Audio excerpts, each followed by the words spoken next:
September 1944, Lorraine, France. The 704th Tank Destroyer Battalion had just accomplished what many considered impossible. In less than 3 weeks, a handful of M18 Hellcat tank destroyers had decimated an entire German Panzer regiment, destroying 39 Panther tanks, some of the most feared armored vehicles on the battlefield. The American vehicles were lightly armored, seemingly fragile machines that weighed less than half as much as their German counterparts. Nothing about them suggested they would become the most lethal tank killers of the European campaign. Yet within months, German tank commanders would change their entire tactical approach when facing these vehicles, respect them above nearly all other American equipment, and privately admit that the United States had created something their own engineers could not match. The story begins not with triumph, but with ridicule.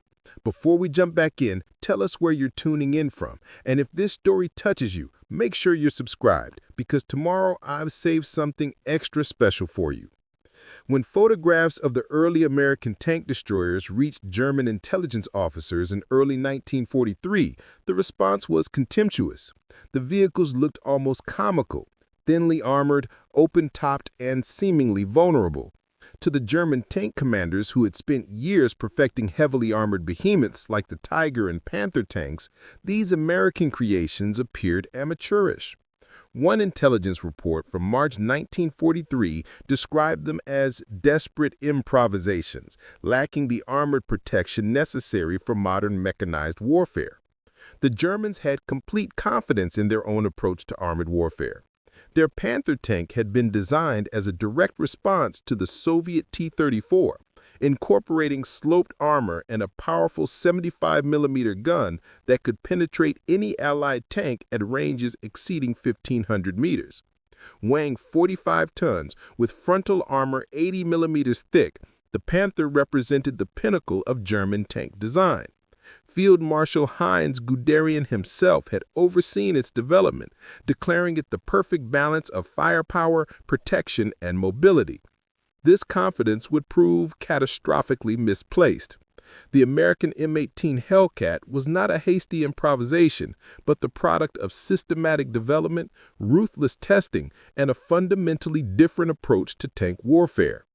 In April 1942, the United States Army had issued one of the most revolutionary procurement requests in armored warfare history. They wanted a tank destroyer that could outmaneuver and outfight German tanks through speed and firepower rather than armor.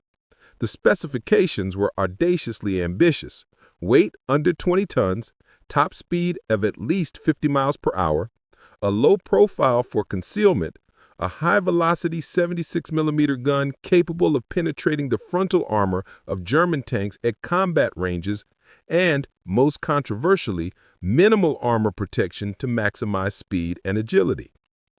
The deadline for development was equally ambitious, from concept to production in less than 18 months. Lieutenant Colonel Rachel Montgomery, the officer who would eventually command the 704th Tank Destroyer Battalion in France, initially shared the skepticism of many armor officers when she first saw the Hellcat prototype in late 1943. "It looked like a sports car with a cannon," she wrote in her diary. "The armor was so thin you could punch through it with a well-aimed .50 caliber round. I wondered if we were sending our crews to their deaths." The Buick Motor Division of General Motors, which had never built a tracked combat vehicle before, took on the challenge. Their first prototype was delivered in April 1943, just 13 months after the initial request. The results shocked even skeptical Army officers. The M18 Hellcat could reach speeds of 55 miles per hour on roads, faster than any tank in the world. Its torsion bar suspension provided remarkable stability at high speeds across rough terrain. The 76mm gun could penetrate the frontal armor of a Panther tank at 1,000 yards. Most remarkably, the entire vehicle weighed just 17.7 tons, less than half the weight of a German Panther. The armor was indeed thin, just 12.7 millimeters at its thickest point, barely enough to stop small arms fire. The turret was open-topped, leaving the crew exposed to artillery air bursts, grenades, and even small arms fire from elevated positions. But the thinness of the armor was not a compromise. It was a deliberate, strategic choice. American planners had studied German armor tactics closely and developed a radically different counter-philosophy. Where German tanks emphasized armor protection and slug-it-out firepower, the American tank destroyer would emphasize speed, maneuverability, and ambush tactics. The Hellcat was not designed to trade shots with Panthers and Tigers. It was designed to outflank them, ambush them, shoot, and then disappear before the Germans could respond. The name itself embodied this philosophy. Hellcat suggested something fast, aggressive, and deadly, rather than massive and impervious. Some of the test crews had wanted to name it Wolverine, but General Leslie McNair, who oversaw the tank destroyer program, preferred Hellcat. "This isn't a defensive weapon," he said during trials at Aberdeen Proving Ground. "This is a hunter, a killer. It should have a predator's name." Preparing and narrating this story took us a lot of time, so if you are enjoying it, subscribe to our channel. It means a lot to us. Now, back to the story. Production began at the Buick plant in July 1943, and by December, the first Hellcats were reaching American units training in England. The initial reception from crews was mixed. They loved the speed and handling. "It drives like a dream," wrote Sergeant Maria Collins of the 704th. "You can throw it into turns that would flip any other armored vehicle, and it just grips and goes."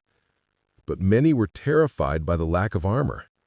"You can feel the breeze through the armor plate," another crew member quipped darkly. "I swear I saw a bullet dent the side while we were training, and I think it was from a damn squirrel with a pea shooter." Training gradually changed these perceptions. Under the guidance of experienced officers like Colonel Montgomery, crews learned that their survival depended not on armor, but on aggressive mobility. "You are never stationary," Montgomery drilled into her crews. "You set up, you fire, you move.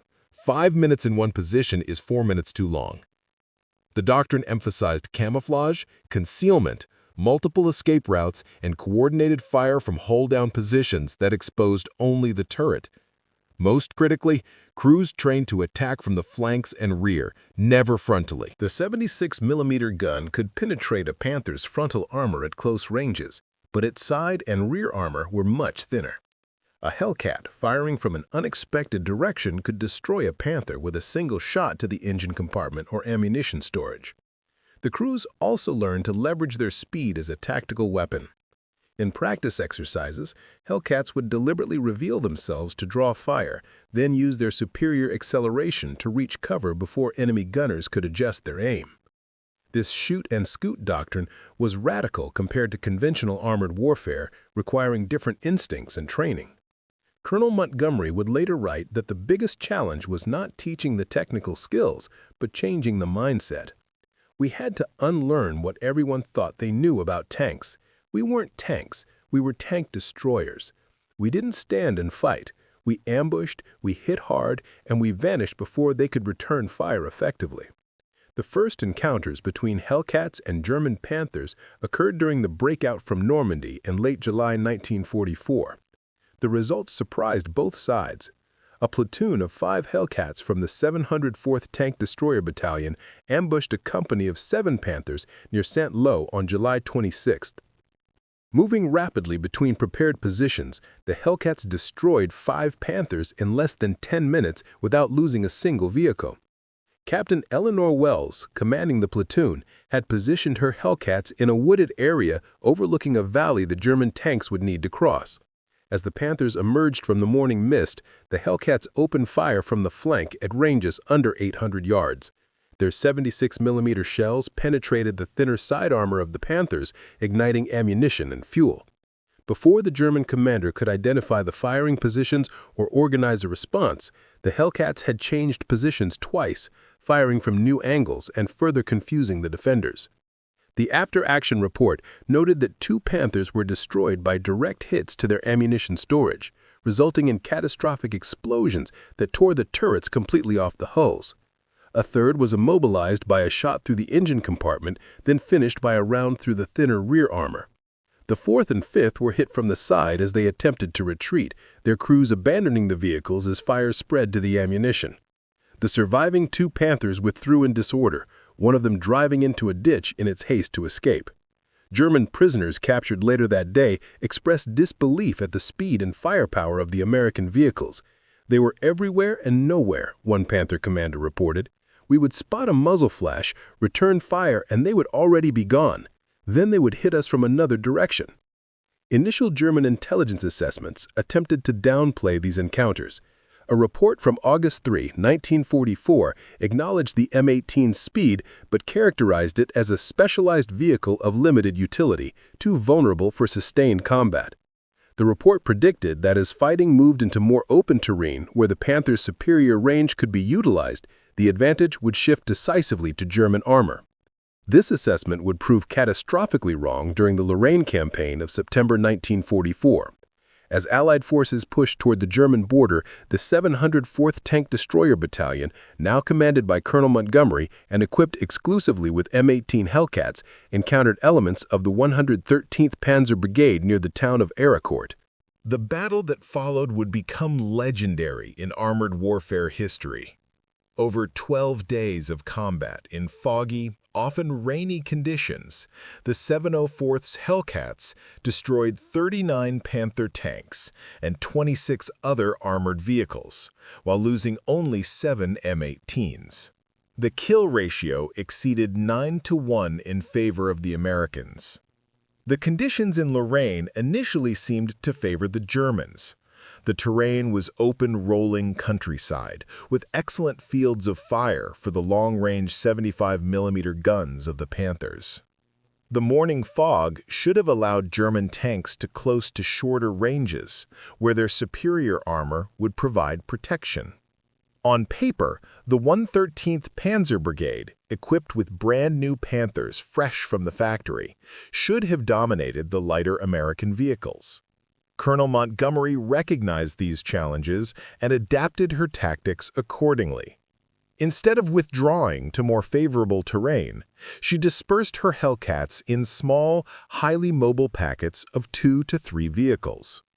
Each packet was assigned sectors to monitor and given broad authority to engage targets of opportunity. Radio discipline was rigorous, with crews sharing German tank sightings across the battalion net. Most critically, Montgomery established a network of artillery observers who could call in smoke screens on demand. When Panthers were spotted at long range, artillery smoke could quickly blind their gunners, allowing Hellcats to maneuver for flank shots or safe withdrawal. The combination of artillery coordination, radio communication, and extreme mobility created a deadly web that the more rigid German units struggled to counter. On September 19th, in what would become the most lopsided day of the battle, 12 Hellcats from Baker Company of the 704th encountered a column of 15 Panthers advancing through morning fog near Lazy. Captain Wells, now commanding Baker Company, had positioned her Hellcats on the reverse slopes of small hills, with just their turrets visible. As the German column emerged from the mist at a range of just 800 yards, the Hellcats opened fire simultaneously. Within the first minute, 5 Panthers were in flames. The German commander, assuming he had encountered a line of dug-in anti-tank guns, ordered his remaining tanks to deploy into an attack formation. This movement exposed their vulnerable side armor to Hellcats that had already relocated to new firing positions. Wells described the battle in her after-action report. The German commander reacted exactly as we hoped. When his lead tanks were hit, he assumed we were static anti-tank guns and maneuvered to flank us. But we were already moving to flank him. It was like a deadly chess game, where we could move all our pieces simultaneously, and he could only move one at a time. By noon, 11 of the 15 Panthers had been destroyed, with the remaining 4 retreating in disorder. Baker Company lost just 1 Hellcat, immobilized by a mine rather than enemy fire. The crew escaped unharmed, taking their machine guns with them to deny them to the enemy. German survivors from these engagements reported their shock at the Hellcat's capabilities. Obergefreiter Kurt Müller, a Panther gunner captured after his tank was destroyed near Aracourt, told interrogators, "We were trained that American tanks were inferior, that they would burn like candles if we hit them. Nobody told us they could move like racing cars and shoot like snipers." The psychological impact on German tank crews was profound. After Lorraine, intercepted communications revealed that Panther units were being instructed to avoid independent operations when American tank destroyers were suspected in the area. Some crews began applying extra track links to their side armor, a field modification that added weight and reduced mobility without significantly improving protection against the high-velocity 76mm shells. Most telling was a captured order from General Hasso von Montefeld to his panzer commanders in October 1944.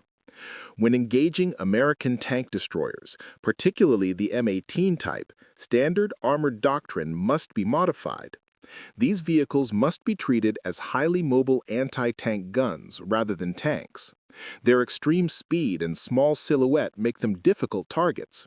Engage only from prepared positions with infantry support to prevent flanking maneuvers.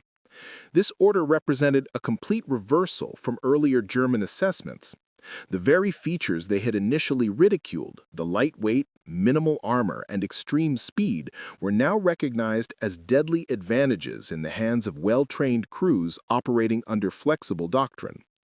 By November 1944, German intelligence had thoroughly reassessed the M18 Hellcat. A comprehensive report prepared for OKW, German High Command, acknowledged that the American M18 represents an approach to tank destroyer design fundamentally different from, and in many combat situations superior to, German concepts.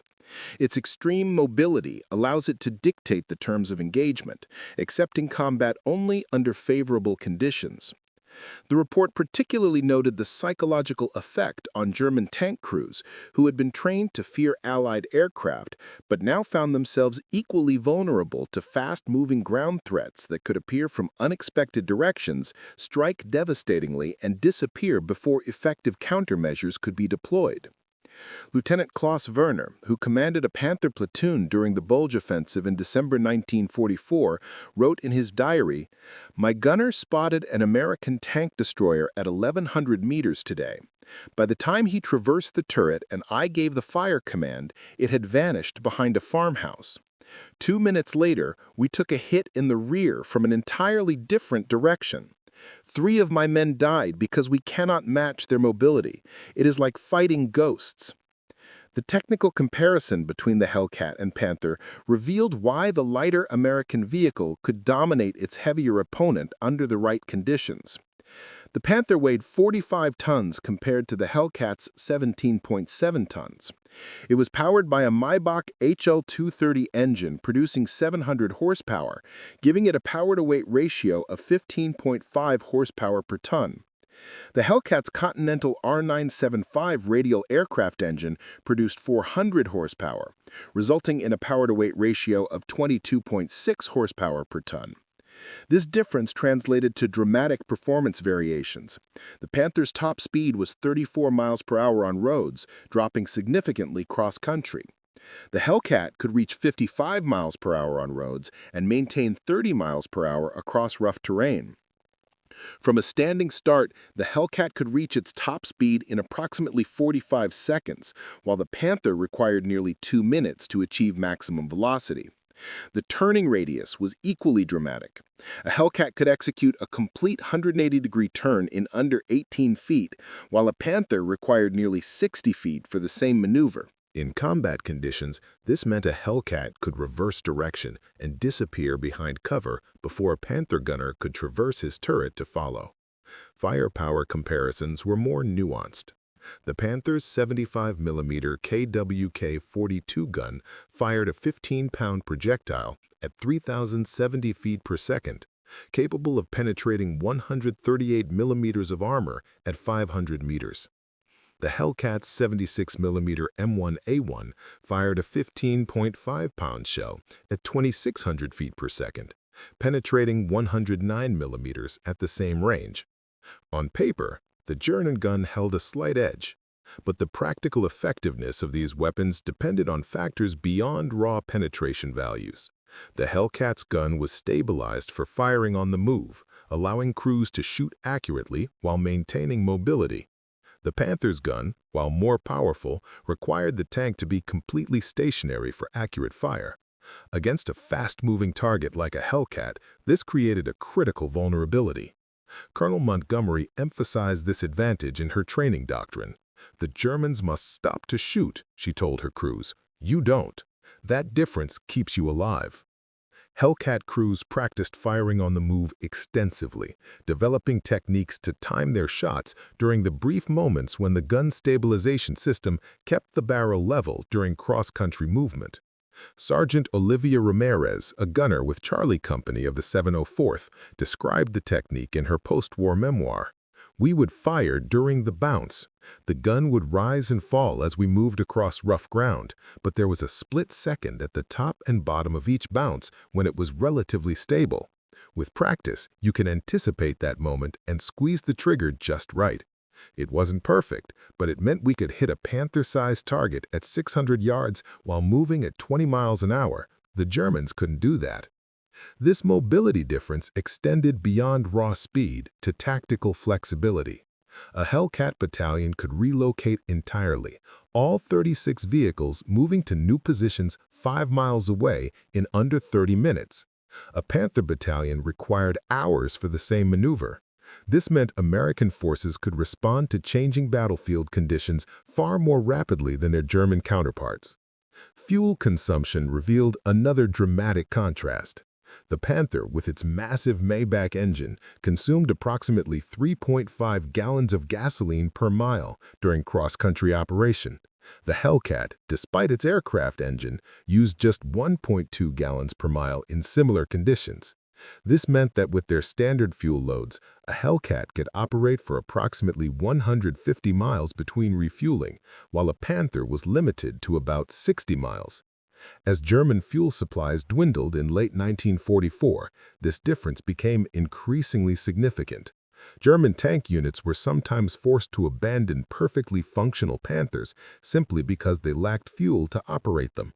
American Hellcats, consuming less than half the fuel per mile, could remain operational even during fuel shortages. The production statistics revealed an even more fundamental American advantage. Between July 1943 and October 1944, Buick manufactured 2,507 M18 Hellcats at its plant in Flint, Michigan. Germany, by contrast, produced 1,768 Panthers during the same period. This meant that even if Panthers destroyed Hellcats at a 1-to-1 ratio, which they never achieved, America would still win the numerical battle. The difference in production efficiency was even more striking. A Panther required approximately 55,000 man-hours to produce and consumed 39 tons of strategic materials, primarily high-grade steel. A Hellcat required just 18,600 man-hours and 14.5 tons of materials. This meant America could build 3 Hellcats for the same resource investment Germany needed for a single Panther. The efficiency extended to the maintenance requirements. Panthers were notorious for mechanical problems, particularly with their final drive transmissions, which typically failed after 150 kilometers of operation. This meant a Panther spent approximately 50% of its operational life undergoing repairs. Hellcats, by contrast, could operate for 500 to 700 kilometers before requiring major maintenance, achieving operational readiness rates above 90% throughout the campaign. Colonel Montgomery's 704th exemplified this reliability advantage. During the R-Accord engagements, her battalion maintained an average of 33 operational Hellcats out of 36 assigned, despite the intensive combat operations. The opposing 113th Panzer Brigade, starting with 45 Panthers, could field no more than 25 operational vehicles on any given day, with the remainder undergoing repairs for mechanical failures or combat damage. Beyond the raw statistics lay the human element that transformed the Hellcat from an effective design into a devastating weapon system. The crews of the 704th averaged just 23 years of age, but most had received over 6 months of specialized training before facing German armor in combat. This training emphasized not just technical proficiency, but tactical creativity. Captain Wells described this approach in a letter to her sister in October 1944. "My crews don't just follow a rule book. They understand the principles and adapt them to the situation. Yesterday, Sergeant Ramirez's crew encountered 2 Panthers near a stone farmhouse. Instead of engaging directly, they fired at the farmhouse wall, collapsing it onto one Panther and blocking the other's line of sight. Then they circled around and destroyed the second Panther from behind. That's not in any field manual. It's creative problem-solving under fire." This adaptability extended to the battalion level. After the first week of fighting in Lorraine, Colonel Montgomery recognized that the Germans were adapting to American tactics by traveling in larger groups with mutually supporting fields of fire. Rather than continuing with approaches that were becoming less effective, she gathered her company commanders and developed new counter-tactics. "The Germans are learning," she told her officers, "so we need to evolve faster than they can adapt." The resulting plan involved using single Hellcats as bait to draw German attention, while other platoons maneuvered to attack from multiple directions simultaneously. This approach proved devastatingly effective against German units still operating under rigid command structures that struggled to respond to threats from multiple vectors.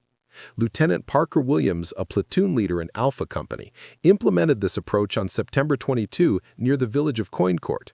She volunteered her own vehicle as bait, allowing it to be briefly spotted by a German reconnaissance unit. As expected, a company of Panthers moved to engage what they believed was an isolated American tank destroyer. Williams had positioned her remaining 4 Hellcats in concealed locations along the German approach route. As the Panther column advanced toward the area where they had spotted the lone American vehicle, Williams sprung the trap. Her Hellcats opened fire from 3 different directions simultaneously, destroying 7 Panthers in less than 4 minutes before withdrawing to new positions. The German unit, commanded by Hauptmann Friedrich Müller, had no effective response to this distributed attack. Radio intercepts captured after the engagement revealed his growing frustration. "They are not fighting according to proper armored doctrine. They refuse to concentrate their forces where we can engage them decisively. They sting like wasps and disappear before we can respond." This asymmetric approach extended beyond tactical engagements to operational planning. Colonel Montgomery worked closely with the artillery units supporting her battalion, developing combined arms tactics that multiplied the Hellcats' effectiveness. Artillery would lay smoke screens to blind German gunners, then shift to high-explosive rounds to force Panther crews to button up inside their vehicles with limited visibility. The Hellcats would use these moments to maneuver into advantageous firing positions. Preparing and narrating this story took us a lot of time, so if you are enjoying it, subscribe to our channel. It means a lot to us. Now, back to the story. Corporal Jessica Turner, a Hellcat driver with Able Company, described one such coordinated attack in her journal. "The artillery dropped smoke along the ridge where 3 Panthers were hull down. While they were blind, Major Chen had us swing wide around their flank. When the smoke cleared, they were looking in the wrong direction, and we put 76mm rounds through their side armor before they knew we were there. 3 shots, 3 kills, no casualties on our side. The sound of their ammunition cooking off was like the 4th of July. This integration of artillery and armor tactics reached its pinnacle during the defense of Eracourt on September 25, when elements of the 111th Panzer Brigade attempted to recapture the town from American forces. Colonel Montgomery had anticipated the attack and positioned her Hellcats in depth along the likely avenues of approach. When the Germans launched their assault with 32 Panthers and supporting infantry, they faced a layered defense that combined artillery, tank destroyers, and infantry anti-tank teams. The opening barrage of American artillery forced the German tanks to button up and limited their visibility. Hellcat teams engaged from concealed positions at the ideal range of 600 to 800 yards, precisely where their 76mm guns were most effective against the Panther's side armor. The results were catastrophic for the German force. Within 45 minutes, 17 Panthers were burning. The remaining German tanks attempted to withdraw, but found their retreat routes covered by Hellcats that had relocated during the engagement. The final German losses for the day included 24 Panthers and 16 supporting vehicles. The 704th lost 3 Hellcats, with only 1 crew member fatality. Before we jump back in, tell us where you're tuning in from, and if this story touches you, make sure you're subscribed, because tomorrow I've saved something extra special for you. The psychological impact on German tankers was profound. Interrogations of captured Panther crews revealed a growing fear of American tank destroyers that bordered on paranoia. One gunner from the 11th Panzer Brigade told American intelligence officers, quote, "We were more afraid of your tank destroyers than your Sherman tanks. A Sherman you could see, you could fight. The Hellcats were phantoms. We never saw them until after they had fired, and by then it was too late." End quote. This psychological advantage magnified the Hellcats' technical capabilities. German crews, increasingly nervous about American tank destroyers, became hesitant to advance without extensive reconnaissance and infantry support. This caution slowed their operations and gave American forces additional time to prepare defensive positions or plan counterattacks. By October 1944, the reputation of the 704th Tank Destroyer Battalion had spread throughout the Third Army. General George Patton, never easily impressed, reportedly told his staff, "I don't know if Montgomery's Hellcats are the best damn outfit in my army, but they're certainly the fastest and the deadliest." The battalion received a Presidential Unit citation for its actions at Ericourt, with individual crew members earning 5 Silver Stars, 26 Bronze Stars, and dozens of Purple Hearts. The German High Command's reassessment of the Hellcat was equally significant. A confidential report distributed to Panzer commanders in November 1944 specifically addressed the M18 threat. American tank destroyers, particularly the M18 type, represent a grave danger to our armored forces. Their extreme mobility allows them to appear unexpectedly, strike with considerable firepower, and withdraw before effective countermeasures can be implemented. Standard tactics must be revised when these vehicles are present in the battle area. The report recommended specific countermeasures, including never allowing Panthers to operate independently, maintaining continuous infantry screens around tank formations, and using artillery to target likely Hellcat ambush positions before advancing. Most tellingly, the report advised, when possible, engagement with American tank destroyers should be avoided unless a decisive advantage in numbers or position can be achieved. This directive represented a complete reversal of earlier German doctrine, which had emphasized the offensive power of their Panther and Tiger tanks against all Allied armored vehicles. The same tanks that had been expected to dominate the battlefield were now being instructed to avoid combat with American tank destroyers unless the conditions heavily favored the German forces. The winter campaign of 1944-45 brought new challenges for both German armor and American tank destroyers. Heavy snow and freezing temperatures affected vehicles differently based on their design philosophies. The Panther, with its wide tracks and substantial ground clearance, performed reasonably well in snow conditions. Its diesel engine started reliably in cold weather, and its crew compartment, while cramped, was fully enclosed and could be heated. The Hellcat faced greater challenges. Its narrower tracks meant it had higher ground pressure, causing it to sink deeper in soft snow. The Continental radial engine required special starting procedures in sub-freezing temperatures, and the open turret exposed crews to the elements. Colonel Montgomery recognized these limitations and adapted her tactics accordingly. "Winter favors the Germans," she wrote in a December field order, "so we must be smarter and more aggressive in compensating for our disadvantages." Her solutions were characteristically practical. Crews were issued additional cold weather gear, including specialized mittens that allowed gunners to operate their equipment in sub-zero temperatures. Hellcats traveled with extra battery packs to ensure reliable starting, and maintenance teams developed winterization kits for the radial engines. Most importantly, Montgomery adjusted tactical doctrine to emphasize road mobility during winter operations. Rather than attempting to maneuver cross-country through deep snow, Hellcat platoons were positioned to control key road junctions, creating kill zones where German armor would be channelized by the snow conditions into predictable approach routes. This adaptive approach paid dividends during the German Ardennes offensive in December 1944, commonly known as the Battle of the Bulge. As German armored spearheads pushed through the Ardennes forest, they were increasingly confined to roads by the heavy snow and difficult terrain. Elements of the 704th, operating in support of the 4th Armored Division, established a series of mobile roadblocks and ambush positions that wreaked havoc on German timetables. Captain Welles's Baker Company, defending the approach to Bastogne, employed these winter tactics to devastating effect on December 19. Using reconnaissance from local Belgian civilians, she identified a narrow valley where the 2nd SS Panzer Division would likely pass during their drive toward Bastogne. Rather than establishing a static defense, Welles positioned her Hellcats on the overlooking ridge lines, concealed among the pine forests. As the German column entered the valley, the lead vehicles triggered prepared demolitions that blocked the road with fallen trees and rock debris. The Panthers, unable to maneuver effectively in the deep snow beside the road, were forced to halt. Welles's Hellcats opened fire from elevated positions, targeting the thinner top armor of the German tanks.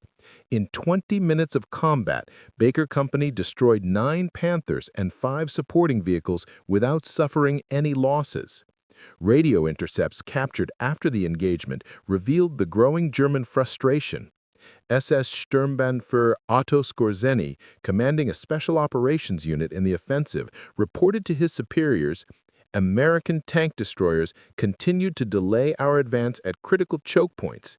Their mobility allows them to appear where least expected, strike effectively, and withdraw before we can mount coordinated countermeasures. They are having a disproportionate impact on our timetable." This assessment proved accurate. While the Hellcats couldn't stop the massive German offensive alone, they contributed significantly to delaying the advance long enough for American reinforcements to reach threatened areas. The 704th's actions around Bastogne provided crucial time for the 101st Airborne Division to establish defensive positions that would ultimately deny the Germans this vital road junction. As the Ardennes offensive faltered in January 1945, German armor faced a harsh new reality. Fuel shortages, mounting mechanical failures, and constant Allied air attacks were compounded by the growing threat from tank destroyers like the Hellcat. German commanders found themselves increasingly hesitant to commit their dwindling Panther resources against American forces known to include tank destroyer units. Colonel Montgomery recognized this hesitation and exploited it ruthlessly. When intelligence identified a German armored force preparing for a counterattack near Houffalize on January 13, she deployed her battalion in an elaborate deception operation.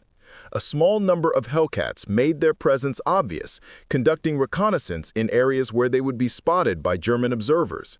The main battalion force, meanwhile, prepared concealed firing positions covering likely German approaches. The German commander, aware he was facing American tank destroyers, delayed his attack for 24 hours while attempting to locate the main American positions. This delay allowed American artillery to register firing data for the entire area and for infantry units to lay additional minefields. When the German attack finally came on January 15, it had lost the element of surprise and faced a fully prepared defense. The resulting engagement saw 14 Panthers destroyed for the loss of just 2 Hellcats. Lieutenant Williams captured the psychological aspect of this victory in her after-action report. The Germans spent so much time worrying about where we might be that they lost the initiative. By the time they attacked, we had them exactly where we wanted them. Their fear of our capabilities became a weapon more powerful than our 76mm guns. The final months of the war saw the Hellcat's role evolve as German armor became increasingly scarce on the battlefield. With fewer tanks to destroy, the 704th adapted their Hellcats for infantry support, direct assault on fortified positions, and even as high-speed reconnaissance vehicles. Their speed and mobility remained valuable, even when their primary tank-killing mission was less frequently required. In March 1945, as American forces crossed the Rhine and pushed into Germany, the 704th was re-equipped with a modified version of the M18, mounting a 105mm howitzer instead of the 76mm anti-tank gun.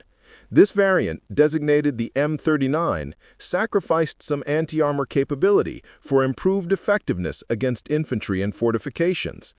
Colonel Montgomery initially resisted this conversion, arguing that her unit should maintain its specialized tank destroyer role. "We've spent 2 years becoming the best tank killers in the European theater," she told General Patton during a heated meeting.